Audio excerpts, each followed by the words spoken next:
आज 9 अगस्त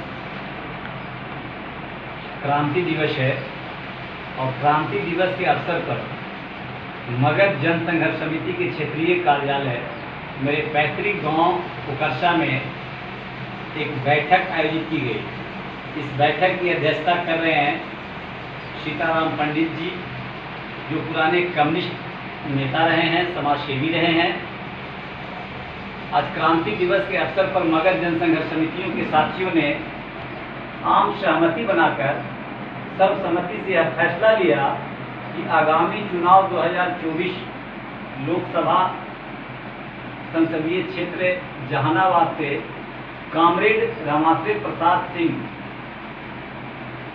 पूर्व सांसद जो 4 बार सांसद रहे, 2 बार एमएलए रहे, उनके पुत्र एडवोकेट अनिल कुमार यादव को मगध जन संघर्ष समिति जहानाबाद संसदीय क्षेत्र से समर्थित उम्मीदवार के रूप में उतारेगी। आज जहानाबाद की स्थिति विकास के मामले में काफी पीछे है। जहानाबाद संघर्षों की भूमि रही है, यह कामरेड रामाश्रय बाबू की भूमि रही है। उस जमाने में मगध के अंदर में कामरेड रामाश्रय बाबू ऐसे नेता थे जो जाति पार्टी बिना भेदभाव के अपने जीवन में राजनीति किया और जहानाबाद के विकास किए, जिसका परिणाम है रेलवे पटना गया रेलवे दोहरीकरण, फल्गु नदी में कई पुल का निर्माण, बहुत सारे ऐसे काम किए। कामरेड रामाश्रय बाबू लगातार अपने राजनीतिक जीवन में सैकड़ों गरीब के गांव को बसाने का काम किया, दलित महादलित के गांव को बसाने का काम किया। ये उनकी खासियत थी। गरीबों के लिए चिंता, बेहद बेबाकी तरीके से अपनी आवाज़ को रखते थे, बात को रखते थे। पार्लियामेंट के अंदर में 1984 में जैसे ही संसद में जाते हैं, संसद में जाने के बाद बेबाकी तरीके से जहानाबाद संसदीय क्षेत्र की जन समस्याओं को बेबाकी तरीके से रखने का काम किया, जिसका परिणाम आया कि जहानाबाद में कई ऐतिहासिक काम हुए। एक ऐनमा गांव में केंद्रीय विद्यालय की स्थापना हुई। जहानाबाद में कृषि विज्ञान केंद्र की स्थापना हुई जब चतुरानंद मिश्रा कृषि मंत्री थे। और रेलवे दोहरीकरण का काम हुआ।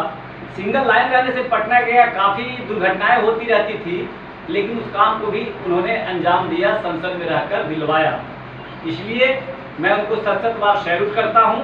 और मगध जन संघर्ष समिति की बैठक में ये भी तय हुआ कि इस राज्य व देश से, खास करके राजनीति से घोटालेबाजों को और भ्रष्टाचारियों को देश की जनता आगामी लोकसभा चुनाव में बिल्कुल 100% अलग कर दे, वरना यह देश डेवलप कंट्री नहीं बन सकता है।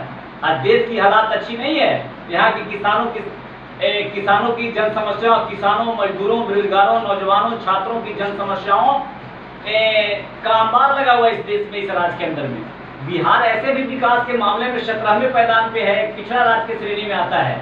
बिहार में आज के तारीख में विधि व्यवस्था नाम की कोई चीज नहीं है। कानून का राज खत्म हो गया है। चोरी, हत्या, डकैती, बलात्कार जैसी घटनाएं दिन प्रतिदिन बढ़ती जा रही है। बहुत सारी यह समस्या है। किसानों की समस्या, मजदूरों की समस्या, बेरोजगारों का तो बिहार में फैक्ट्री खुल चुका है और इसके लिए सरकार जिम्मेदार है और इस जिम्मेदारी लेनी होगी सरकार को और बेरोजगारों को रोजगार देना होगा। 10 लाख नौकरी देनी होगी, जो लोगों ने वादा किया था पिछले चुनाव के अंदर में। किसी ने कहा कि 10 लाख नौकरी देंगे, किसी ने कहा कि 10 लाख रोजगार देंगे, यानी 10 लाख नौकरी या 10 लाख रोजगार यानी 20 लाख लोगों को एडजस्ट करने की बात हुई है, जो अब तक नहीं दिख रही है। राज्य के अंदर में, देश के अंदर में लगभग 300 घोटाले हुए हैं। केवल बिहार में 70 घोटाले हुए हैं। जिस राज्य में 70 घोटाले हुए हैं, उस राज्य के विकास के बारे में तो सोचना बेईमानी होगा। इसलिए मगध जन संघर्ष समिति चिंतित है कि मगध को विशेष प्रमंडल का दर्जा कैसे दिया जाएगा। राज्य का मतलब केवल नालंदा जिला नहीं होता है भैया।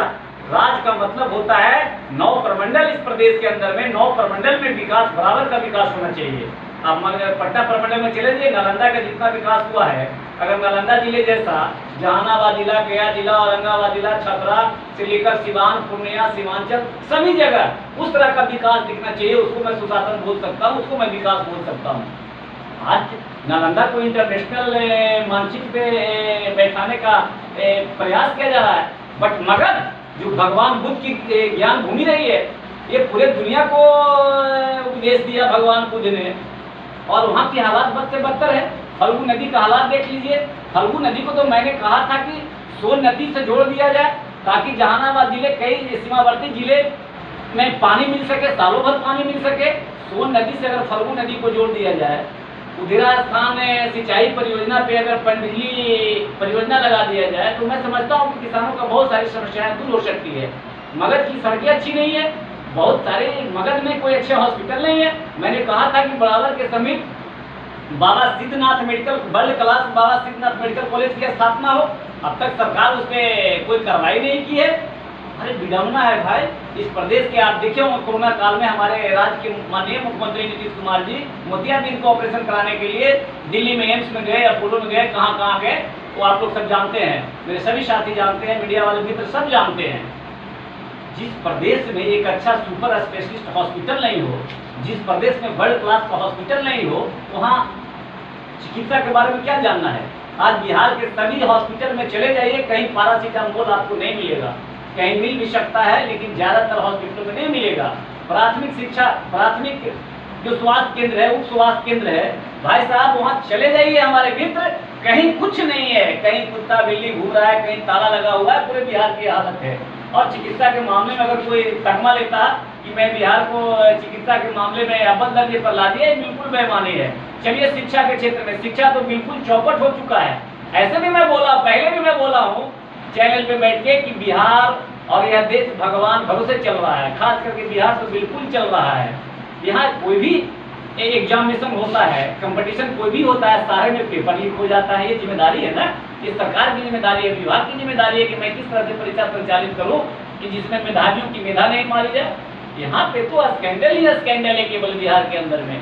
इसलिए बिहार को अगर डेवलप करना है तो एक नए राजनीति की पारी की शुरुआत करनी होगी, और बिल्कुल समाजवाद का अगर परचम फहराना है तो जाति पार्टी से ऊपर उठकर बिहार के युवाओं को, छात्रों को, नौजवानों को, किसानों को, मजदूरों को इससे ऊपर अलग अलग होना होगा, उठना होगा।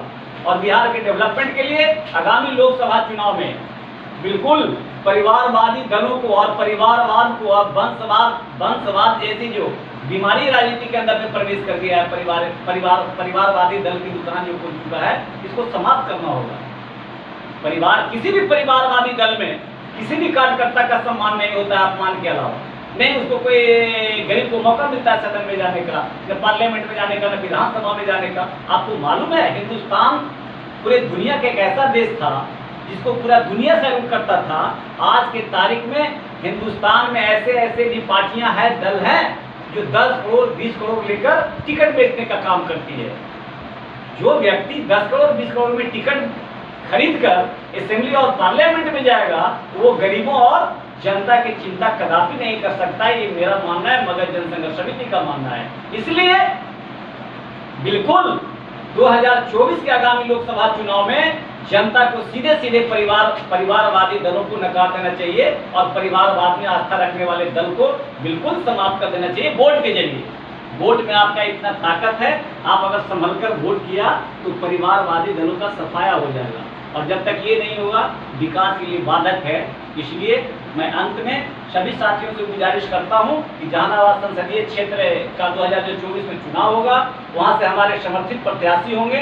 कामरेड रमाशंकर सिंह के सुपुत्र अनिल कुमार युवा भी हैं, एडवोकेट भी हैं, विद्वान भी हैं, दिल्ली यूनिवर्सिटी में पढ़े लिखे हैं। ऐसे उम्मीदवार, संघर्षशील उम्मीदवार को जाति पार्टी से ऊपर उठकर आप लोग संसद में भेजिए, बाकी हम लोग सारा काम देख लेंगे। बहुत बहुत धन्यवाद।